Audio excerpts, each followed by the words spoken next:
নবীজি তার বিছানায় নাই। সুবহানাল্লাহ বলেন না। নবীজি কোথায় নাই? নবীজি তার বিছানায় নাই। মা আয়েশা টেনশনে পড়ে গেলেন, নবী কোথায় গেল গো, নবীজি কোথায় চলে গেল? না জানি আমাকে ছেড়ে নবীজি অন্য কোনো বিবির ঘরে চলে গেল।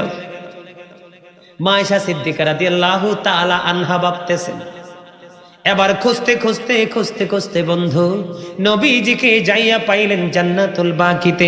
আমার নবী জিয়ারতরত অবস্থায় আছে।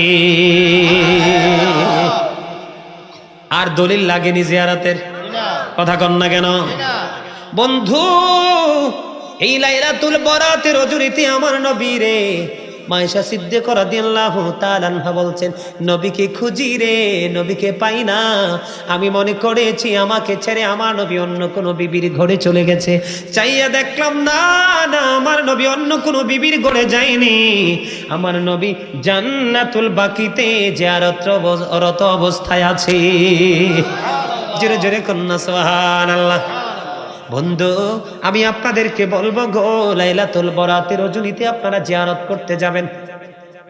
দাদা দাদি নানা নানি আপন স্বজন বাবা মা কারো অনেকের কবরে আছে না, জিয়ারত করতে যাবেন। কারণ গভীর রাত্রিতে যখন আপনি কবর জিয়ারত করতে যাবেন, তখন যদি বুদ্ধিমান মানুষ হয় বন্ধু, এখান থেকে শিক্ষা নিতে পারবে। সেই শিক্ষাটা হলো, একদিকে রাত্র অন্ধকার আর একদিকে নির্জন হলো বাঁশবাগানটা কবর। মনিব আমিও তো কোন দিন জানি কখন জানি বাঁশবাগানের বাসিন্দা হয়ে যাই, পুকুর পাড়ের বাসিন্দা হয়ে যায়। মুমিন যারা তাদের অন্তরে সেই ভাবনা চিন্তা চলে আসবে। বন্ধু এই বরাতের রজনীতে একবারের জিয়ারত একটা মানুষকে মানুষের মতো মানুষ বানিয়ে দিতে পারে। ঠিক কিনা বলেন? আমার নবী জিয়ারতের কথা বলেছেন বন্ধু, আপনারা জিয়ারত করবেন, করবেন কিনা? কারণ হলো শাবান ও শাহরি, শাবান হলো আমার মাস, ও রজবু শাহরুল্লাহ, রজব হলো আল্লাহর মাস, ও রমাদান ও শাহরু উম্মতি। আমার নবী বলেছে শাবান হলো আমার মাস, রজব মেরাজের মাস হলো আমার আল্লাহর মাস, আর এই রমজান মাসটা হলো আমার উম্মতের মাস। রজব হলো বন্ধু বীজ লাগানোর মাস। কিসের মাস? বীজ বপন করার মাস। শাবান মাস হলো সেচ এবং কীটনাশক দেওয়ার মাস। আর রমজান মাস হলো ফসল কাটার মাস। বন্ধু মেরাজ থেকে আপনি প্রস্তুতি নেবেন, শাবান মাসে এসে আপনি পুরোপুরি প্রস্তুতি নেবেন, আর রমজান মাসে আপনি পুরোপুরি আমল শুরু করে দিবেন। যখন আপনি ঈদুল ফিতরের নামাজ পড়ার জন্য বন্ধু একটা রাস্তা দিয়ে যাবেন, কি পড়তে পড়তে যাবেন জানেননি? কন্ত আল্লাহু আকবার, আল্লাহু আকবার, লা ইলাহা ইল্লাল্লাহ, আল্লাহু আকবার, আল্লাহু আকবার, লিল্লাহিল হামদ। ঠিক কিনা বলেন? আল্লাহ তাকবীরে তাশরিক পড়তে পড়তে যাবেন। ঠিক কিনা বলেন? আল্লাহু আকবার, আল্লাহু আকবার, লা ইলাহা ইল্লাল্লাহ, আল্লাহু আকবার, আল্লাহু আকবার, লিল্লাহিল হামদ, আল্লাহু আকবার, আল্লাহু আকবার, লা ইলাহা ইল্লাল্লাহ, আল্লাহু আকবার, আল্লাহু আকবার, লিল্লাহিল হামদ।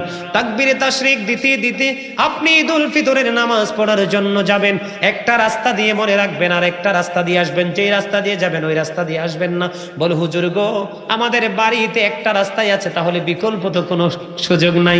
আপনি একটা দিয়ে আসবেন, যদি দুইটা থাকে এক রাস্তায় যাবেন আর এক রাস্তায় আপনি বাড়ির দিকে রওনা হবেন, আপনি একেবারে নিষ্পাপ হয়ে যাবেন। ওই নিষ্পাপ হওয়ার জন্য প্রস্তুতি নেওয়ার মাস হলো এই লাইলাতুল বরাতের মাস।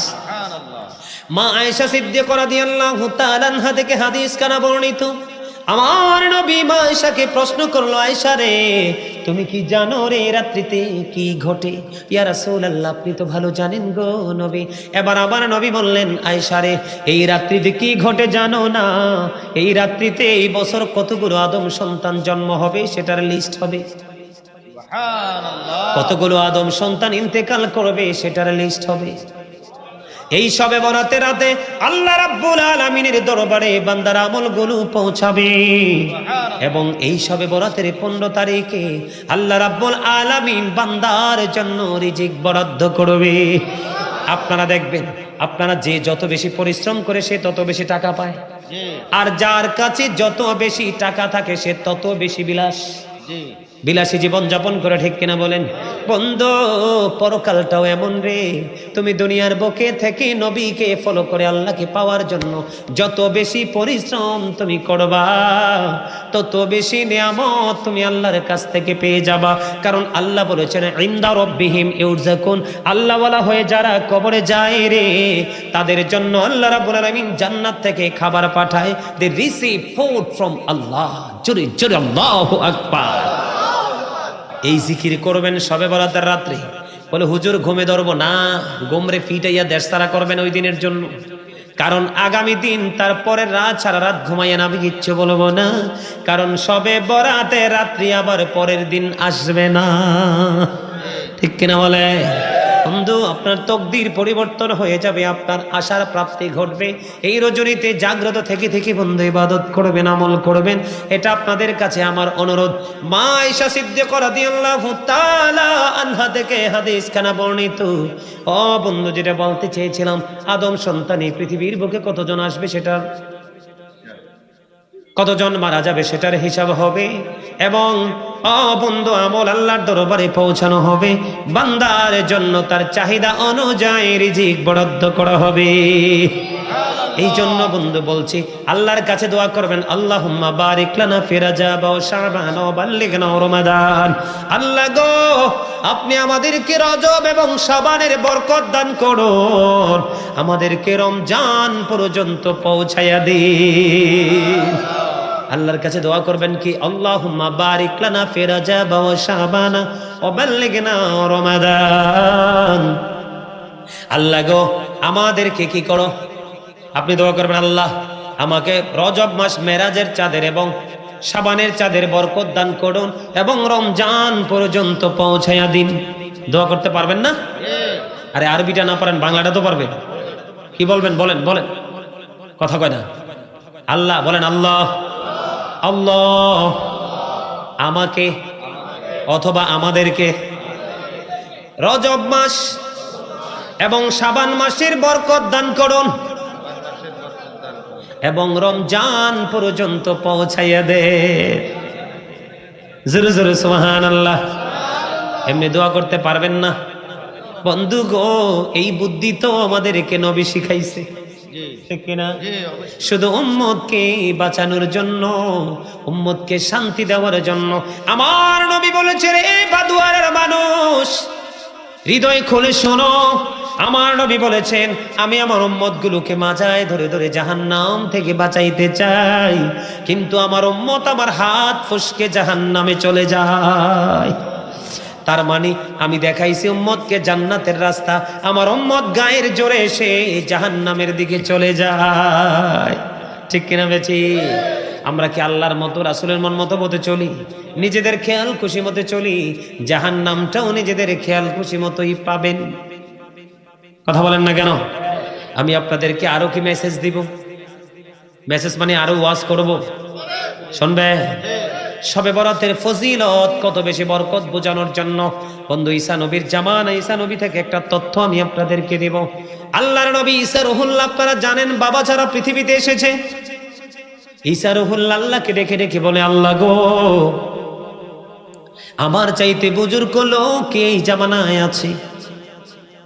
এবার আমার আল্লাহ ঈসা রুহুল্লাহকে ডেকে ডেকে বললেন, ঈসা রে, তোমার হাতের আশাটা নিয়ে তুমি সামনের দিকে হাঁটতে থাকো। তিনি সামনের দিকে চলতে শুরু করলেন। চলতে চলতে চলতে চলতে রাস্তার মাঝখানে গিয়ে দেখলেন বিশাল বড় একটা সাদা পাথর। এবার পাথর দেখে তিনি আশ্চর্য হলেন, তার কারণ মালিকের অর্ডারে তো আমি হাঁটছি, কিন্তু আমার রাস্তার মাঝখানে পাথর কেন গো? এবার আল্লাহ রাব্বুল আলামিনের কাছে বললেন, মনিব, পাথর আমি কি করব? এবার গায়েব থেকে আওয়াজ আসলো, ঈসা রুহুল্লাহকে জানিয়ে দেওয়া হলো, এই পাথরের মধ্যে তোমার হাতের আশা মানে লাঠি দ্বারা আঘাত করো। আঘাত করতে দেরি, সঙ্গে সঙ্গে বন্ধু পাথরটা ফাইটা দুইটা টুকরা হয়ে যায়। পাথরটা যখন ফাইটা দুইটা টুকরা হয়ে গেল বন্ধু, ফাইটা দুইটা টুকরা হয়ে যাইতে দেরি রে। এবার আল্লাহর নবী ঈসা রুহুল্লাহ চাইয়া দেখে ওই পাথরের ভিতরে জয়ীফ এক বৃদ্ধ লোক বসে আছে। পাথরের কি দরজা জানালা থাকে? কথা বলেন না কেন? বন্ধু, দিন যত গড়াচ্ছে মানুষের ঈমান তত নষ্ট হয়ে যাচ্ছে, মানুষের আল্লাহর প্রতি ভয় তত বন্ধু দূর হয়ে যাচ্ছে, পৃথিবীর প্রতি লোভ লালসা শক্তি বেড়ে যাচ্ছে। বন্ধুরে আমার, বোঝে নেন, পাথরটা ফেটে গেল, দুই বৃদ্ধ লোক দেখা যায়, তার সামনে বন্ধু জান্নাতি ফল দেখা যায়।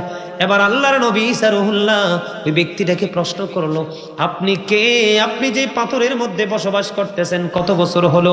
লোকটা ডেকে ডেকে বলছে, আমি যে পাথরের মধ্যে বসবাস করতেছি এই বসবাসের বয়স হলো 400 বছর। কয় আপনার সামনে ফল, কয় জান্নাত থেকে আসে রে। ঈসা নবী সঙ্গে সঙ্গে সেজদায় পড়ে আল্লাহর কাছে সারেন্ডার করলো, আল্লাহ গো, আমার তো ভুল হয়ে গেছে, আমি তো মনে করেছি আমার চেয়ে বুজুর্গ আর কেউই নাই। এবার আল্লাহ রাব্বুল আলামিন ঈসা নবীকে জানিয়ে দিলেন, এই সাড়ে আমার হাবিবের উম্মত, কেউ যদি শবে বরাতের রাত্রিতে প্রাণ ভরে আমার হাবিবের অর্ডার মেনে, আলেম ওলামারা উপদেশ দিয়েছে, সেই উপদেশগুলো মেনে আমার বান্দাগুলো, আমার হাবিবের উম্মতগুলো যদি লাইলাতুল বরাতের রজনী আপন মনে যদি উদযাপন করে, আমল করে রে, আমার কাছে ওই যে পাথরের মধ্যে 400 বছর অবস্থান করতেছে ওই বুজুর্গের চাইতে আমার হাবিবের উম্মত যারা শবে বরাতের রাত্রিতে জাগ্রত থেকে ইবাদত করবে ওই ব্যক্তির চাইতে তারা বেশি বুজুর্গ হয়ে যাবে। ঈসা নবী সঙ্গে সঙ্গে বলে দিলেন, আল্লাহ গো, আমারে নবী না বানাইয়া আমাকে যদি আখির নবীর উম্মত বানাইতে তাহলে আমি ঈসা ধন্য হতাম। জোরে জোরে সুবহানাল্লাহ। তাহলে এই শবে বরাতের ফজিলত দাম আছে না নাই? 12 রাকাত নামাজ পড়বেন। কয় রাকাত? কথা বলেন, কয় রাকাত? 2 রাকাত করে করে সালাম ফিরাবেন, 4 রাকাত করে করে মোনাজাত দিবেন। মোনাজাতের আগে 10 বার আস্তাগফিরুল্লাহ, 10 বার 100 বার আস্তাগফিরুল্লাহ, 100 বার কালেমে তামজিদ, কম পক্ষে 100 বার বন্ধু দরুদ শরীফ পড়ে মোনাজাত দিবেন। আলহামদুলিল্লাহ কন্যা কেন? কেন বলছি জানেন? বন্ধু, হযরতে আবু যর রাদিয়াল্লাহু তাআলা আনহু থেকে হাদিস খানা বর্ণিত। এখন দেখেন না, গাছের পাতা জ্বরে পরিষ্কার হয়ে গেছে, কোন কোন গাছে কিন্তু নতুন পাতা গজাইছে, ঠিক না? আমাদের বাসার সামনে কয়েকটা মেহগুনি গাছ আছে। মেহগুনি গাছ চিনেন তো? লাল কাঠ মেহগুনি গাছ বন্ধু, পাতাগুলো হলুদ হতে দেরি 2 দিনও লাগেনি, পুরো বড় বড় গাছগুলো শূন্য হয়ে গেছে, গাছের নিচে পাতা পড়ে আবর্জনা হয়ে গেছে। বলে, হুজুর এখানে কেন আসলেন? হাদিস শরীফের মধ্যে এসেছে বন্ধু, হযরতে আবু যর রাদিয়াল্লাহু তাআলা আনহু থেকে হাদিসখানা বর্ণিত, আমার নবী শীতের দিনে বের হলো, শীতের দিনে বের হওয়ার পরে চাইয়া দেখলেন শীতের কারণে শুষ্ক হয়ে গাছের পাতাগুলো ঝরে ঝরে পড়ছে। আমার নবী গাছের ডালা ধরলেন, বড়ই পাকলে লারা দিলে আরো বেশি পড়ে না কম পড়ে? কথা কন না কেন? বন্ধু, নবী গাছের ডালা ধরলেন, দৌড়ে আবু যরকে ডাক দিলেন, রে আবু যর। আবু যর উত্তর দিলেন, লাব্বাইকা ইয়া রাসূলুল্লাহ। যুবকেরা, জীবনে কত ওয়াজ শুনেছো, জীবনে কত রং তামাশা করেছো, আজকে শুনে যাও ইসলামের প্রেম কত মধুময়। এবার আবু যর বলল, লাব্বাইকা ইয়া রাসূলুল্লাহ, আমি হাজির। আবু যরকে ডাক দিয়ে বললেন, রে আবু যর, নজর দিয়ে দেখো শীতের দিনের কারণে শুষ্ক হয়ে গাছের পাতাগুলো কেমনি ঝরে ঝরে পড়ছে রে আবু যর। আল্লাহর বান্দা যখন আল্লাহর কুদরতি কদমে নামাজের মাধ্যমে আল্লাহর কুদরতি কদমে সেজদা দিবে, সেজদা দিতে দেরি রে ওই গাছের পাতার মতো তাৎক্ষণিক তার গুনাহগুলি ঝরে শেষ হয়ে যাবে। বন্ধু, এই গুনাহ মাফের জন্য অন্যতম একটা রাত্রি হলো লাইলাতুল বরাতের রাত্রি। বলে, হুজুর গো, কেমনি বরাতের রাত্রি? অন্যতম হলো হাদিস শরীফের মধ্যে এসেছে বন্ধু, আমার নবী বলেছেন, বনি কালব গোত্র, বনি কালব একটা গোত্র, এক এক রকম হাদিসে এক এক রকম বর্ণনা এসেছে। কোন হাদিসে এসেছে বন্ধু বনি রবি, বনি কালব, বনি নাজার, কিন্তু আবার কোন হাদিসে এসেছে শুধু বনি কালবের কথা। বনি কালব একটা গোত্র আছে, আমার নবী বলেছেন বনি কালব গোত্রের মধ্যে মানুষগুলো যতগুলো বকরি এবং ভেড়া পালতো, এই বকরি ভেড়ার গায়ে যতগুলো পশম আছে ওই পশমের সমান ঈমানদারকে আল্লাহ শবে বরাতের রাত্রিতে ক্ষমা করে দিবে। হাদিস শরীফের ভাষাটাকে আপনারা বুঝতে পারছেন? তার মানে আমি আপনাদেরকে বুঝাই, কেমনে বুঝাবো? আমাদের দেশে অনেক মানুষ আছে না, গরুর খামার আছে, মুরগির, হাঁসের, ভেড়া, বকরি, ওট, মহিষ, এরকম আছে না? আমার নবী এইরকম একটা গোত্রের উদাহরণ দিয়েছেন, একটা গোত্রের কথা বলেছেন। বনি কাল গোত্রের মানুষ যতগুলো বকরি বেড়া লালন পালন করে, ওই বকরি বেড়ার গায়ে যত পশম আছে, ওই পশমের সমান আল্লাহর বান্দাকে ক্ষমা করবে শুধু শবে বরাতের রাত্রিতে। বলে হুজুর, এই বংশের মধ্যে ছাগল বকরি বেড়া যাই হোক কয়টা আছে? বন্ধু গো, আমি তথ্য পেয়েছি কমপক্ষে 20,000। সংখ্যায় কত হাজার বকরি বেড়া? 20,000। একটা বকরির গায়ে কত পশম আছে গোনা সম্ভব না। আর 20,000 বকরি বেড়া, এদের গায়ে যত পশম আছে, এই প্রথম পশমের সমান মানুষকে আমার আল্লাহ ক্ষমা করে দিবে ওই শবে বরাতের রাত্রিতে। এই জন্য বলছি বন্ধু, বেশি বেশি করে দরুদ পড়বা, বেশি বেশি করে কোরআন তেলাওয়াত করবা, বেশি বেশি করে আল্লাহর জিকির করবা, বেশি বেশি করে নফল ইবাদত করবা, রাত গভীরে আপন স্বজনকে নিয়ে কবর জিয়ারত করবা। কারণ আমার নবী জান্নাতুল বাকিতে জিয়ারত করেছিল মধ্য রজনীতে। জোরে জোরে বলেন না সুবহানাল্লাহ। ওয়াজটা মনে ভাল লাগছে না? না, কার কার কাছে ভাল লাগছে? মাশাআল্লাহ মাশাআল্লাহ, হাত নামান হাত নামান। একটা মানুষের অন্তরে প্রেম পয়দা হয়, একটা মানুষ যদি আজকের ওয়াজ থেকে শবে বরাতের রাতে আমল করে, তার জীবনের চিন্তাকে পরিবর্তন করে, এই মাহফিল ধন্য। আল্লাহ যেন কবুল করেন। সকলে বলেন আমিন। আরো জোরে বলেন আমিন। আর একটু মহাব্বতে। বন্ধু আমার দিকে তাকান। জিব্রাইল আলাইহিস সালাম ইরশাদুত তালিবিন কিতাবের মধ্যে এসেছে, জিব্রাইলকে আল্লাহ 600 ডানা দিয়ে সৃষ্টি করলেন। কয় শত? 600। জিব্রাইল শুকরিয়া স্বরূপ 30,000 বছর নফল ইবাদত করলো। আবার আমার আল্লাহ ডাক দিয়ে বলল, জিব্রাইল, আমি তো তোমাকে নফল ইবাদতের কোনো অর্ডার দেইনি, অনুমতি দেইনি রে জিব্রাইল, কেন রে নফল ইবাদত করেছো? এবার জিব্রাইল আলাইহিস সালাম ডাক দিয়ে বলতেছে, নবী গো, আল্লাহ গো, আপনি আমাকে 600 ডানা দিয়ে সৃষ্টি করেছেন, অন্যান্য ফেরেশতাদের তুলনায় সম্মান মর্যাদা দিয়েছেন, সেই জন্য শুকরিয়া স্বরূপ টোকন পাঠিয়েছি 30,000 বছরের ইবাদত, নফল ইবাদত। এবার আমার আল্লাহ ডাক দিয়ে বলে, জিব্রাইল, আমি আল্লাহ কথা দিলাম রে, ও জিব্রাইল, আমি আল্লাহ কথা দিলাম, জিব্রাইল রে, আমার হাবিবের উম্মত যারা অল্প কিছুক্ষণ সময় নফল ইবাদতের মধ্যে কাটাবে, দ্বিতীয় জান্নাত দিয়ে আমি পুরস্কৃত করব। আমি আপনাদেরকে বলে দিব বন্ধু, লাইলাতুল বরাত, শবে বরাতের রাত্রিতে 14 তারিখ, তার 7 তারিখ আগামী মঙ্গলবার। এবার আগামী মঙ্গলবার, আগামী মঙ্গলবার সূর্যাস্ত যাওয়ার সঙ্গে সঙ্গে বন্ধু বরাতের রাত্রি শুরু। আমি আপনাদেরকে বলে দেয়, আমার দিকে তাকান, মাগরিবের নামাজটা আদায় করার পরে বিশেষ যদি কোনো প্রয়োজন না থাকে কথা বলার, বুঝছেননি? মানে আমার কথা বলাটা তো জরুরি না, এইরকম কোনো জরুরত যদি না থাকে, আপনি মাগরিবের নামাজটা পড়ে বন্ধু কোনো কথাবার্তা বলবেন না, নিবিড়ে 6 রাকাত সালাতুল আওবিন নামাজ পড়বেন। কয় রাকাত? কয় রাকাত? 6 রাকাত সালাতুল আওবিন নামাজ পড়বেন। প্রয়োজন ছাড়া কোনো কথা বলবেন না, কোনো ধরনের কোনো দুনিয়ার কথা বলবেন না। মাগরিবের নামাজ শেষ করে আপনি 6 রাকাত আওবিন পড়বেন, 2 রাকাত করে করে। বন্ধু, হ্যাঁ কথা কন না কেন? হ্যাঁ, এটা কুমিল্লাই, জানি তো। কুমিল্লা